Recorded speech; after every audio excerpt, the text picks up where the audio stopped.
One man can ascend into his Christ consciousness and change the world, and this has been done on a singular level many times on this plane. It is going to be done now in many, many, many people as the planet begins its ascension into the new millennium of peace, understanding, and truth.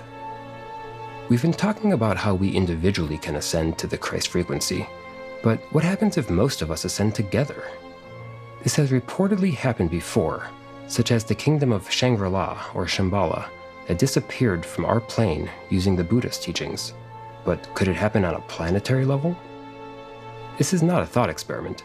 This is exactly what those with direct knowledge of our spiritual truths say is our destiny. Whether they call it the Age of Aquarius, the New Earth, Judgment Day, or the Second Coming, the End of Days, it's coming, and by many accounts, it's already in progress. Here's another way to think about it. If you overtax your body, eventually it will wear out, die, and rise to the next plane of frequency upon its death. So if you think of the Earth as an entity, often called Gaia, it shouldn't come as a surprise that our overuse and abuse of the Earth will similarly wear it out. It too will ascend to a higher plane to refresh and grow. Those whose body and soul can handle that frequency will join her in that transition. But we're getting ahead of ourselves. We're damaging the Earth with our focus on negativity and destruction. Recall that Seth explained that we get what we focus on. But how bad is it getting? Well, understand that this is not just a local problem anymore, not just even about Earth. Dolores Cannon amassed details about a new Earth from hundreds of clients over 5 years. According to one of her subjects, the Earth's contaminants and negative energy have actually destroyed many planets. It seeps into other dimensions and universes. That particular ascendant being was working to rescue and relocate the residents of damaged planets while simultaneously working to clean up our low-frequency Earth contamination by counteracting it with high-frequency energy. His original homeworld was a crystal-based planet that dissolved as a result of our contaminants. He said they don't blame us. They know ours is a planet of lessons that exists for an important purpose. It's just that our playtime in the sandbox is disrupting the other kids, so we need to get out and move on now. So what to do about it? As we discussed, free will is the rule of our schoolhouse on Earth. However, the situation here is now bad enough that the spiritual governing council for our universe decided it must act. It has 2 choices. Option 1 would be to wipe us humans out and start over. This would not be the first time either. The preferred approach is to let the Earth's crust slip over the core, which causes earthquakes, massive floods, and ice ages. Remember, we're still digging up tropical species from Siberian permafrost and finding them frozen without starving first, as this shift happens rapidly. Sometimes they even give select people advance warning. Ask them to build arks to help speed the repopulation. That fresh start approach was also reportedly done to Atlantis when their technology got ahead of their ethics, but that's another story for a different day. This time the council decided on option 2, that is to enlist a confederation of light workers and ascendant beings to help our entire planet to raise frequency and ascend to a higher density plane. We talked earlier about the density levels.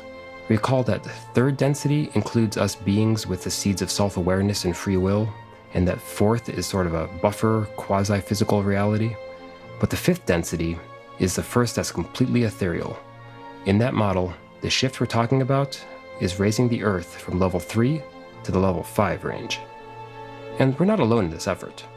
A federation of entities under the guidance of a governing council of the upper astrals has been working to ensure this transition for millennia.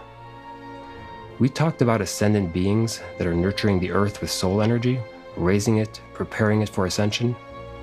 At some point, it will reach an inflection point. It will then pop, so to speak, and the new Earth will separate over a short time, months or years at most.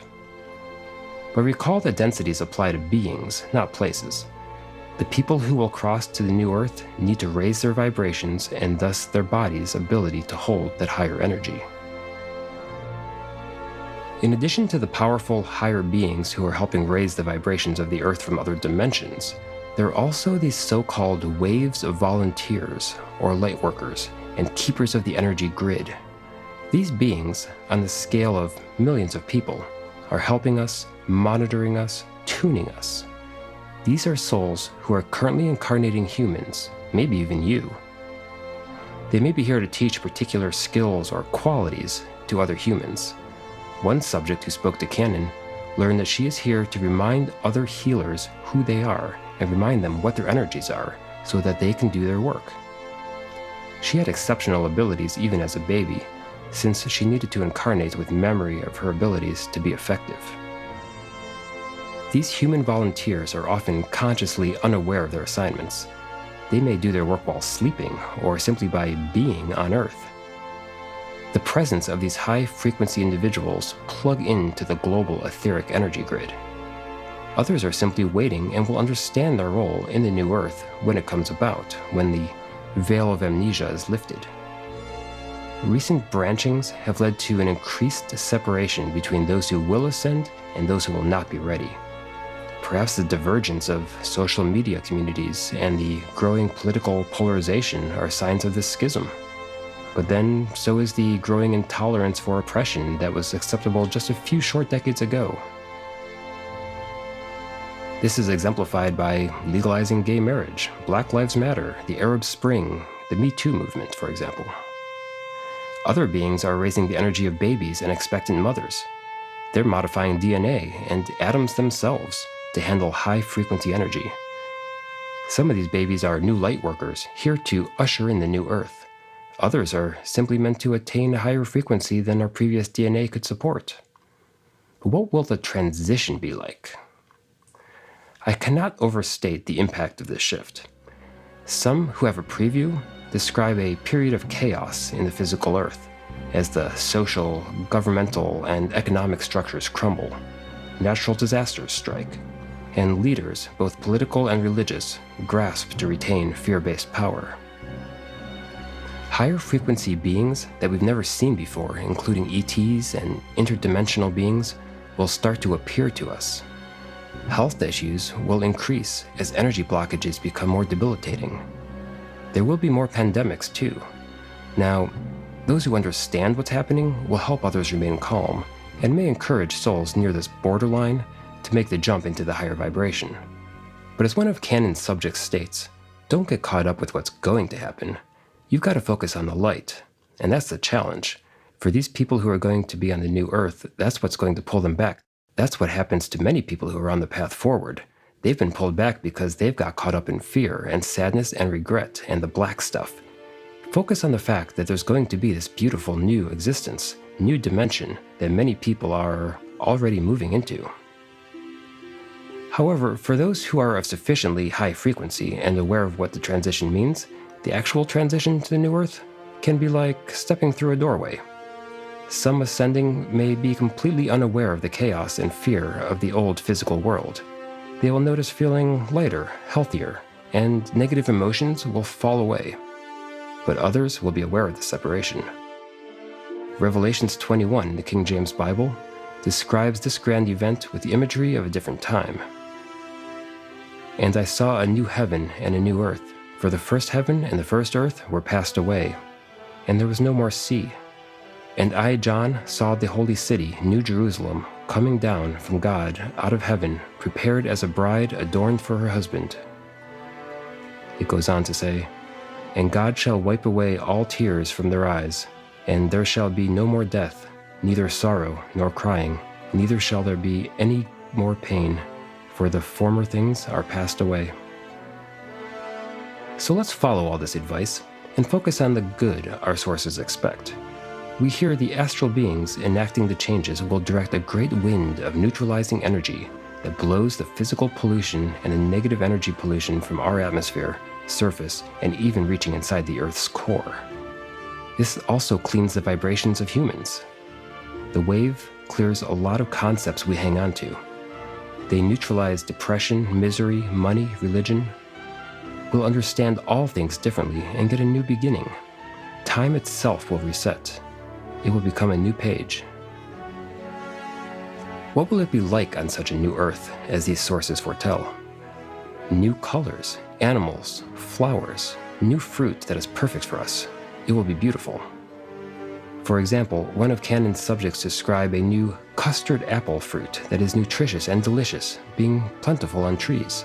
It is being developed by astral beings for us. People can keep their bodies in the new earth, at least for a while. But the bodies will change. They'll be transformed gradually to be stronger, younger, lighter, more capable, healthier, taller, with energy visible on the outside, practically glowing. Physical symptoms of the adjustment period will peak during the transition, but in the future, there will be no illness. The skills of today's energy healers will be shared by everyone in the future. Paul Selig described our body during ascension as, "The new self, the Christed self, is incarnating in the body you are in. The old self walks away and does not come back, because the old self was never truly there. It was always an illusion that you were separate from God. It was always an illusion that you were not loved by your fellow man." Our eating will change. We'll avoid chemicals, preservatives, and toxins in our food. We'll no longer be able to absorb animal protein, particularly red meat. We'll avoid fried food in large meals. Their lower vibration will not mesh with our lighter, faster bodies. We'll consume more liquid nutrients, which takes less energy to process. You can see these trends of organics, vegan juices, and meat substitutes taking off in just the last couple decades as part of this transition. Then eventually, there will be a subsequent shift. It will advance us further to pure energy beings, abandoning bodies altogether. At that time, we'll only use light for our sustenance, as other etheric beings do. We won't age or even die at that point. But what happens to those left behind? Their souls will remain on a path to eventually attain perfection and return to God, but incarnating on the earth will no longer be permitted to work off karma. Their path may continue on a different planet, an appropriate schoolhouse for their needs. They may even return to the new earth in the future when they reach the fifth density too. As one of Canon's subjects describe it, everyone will be given the opportunity.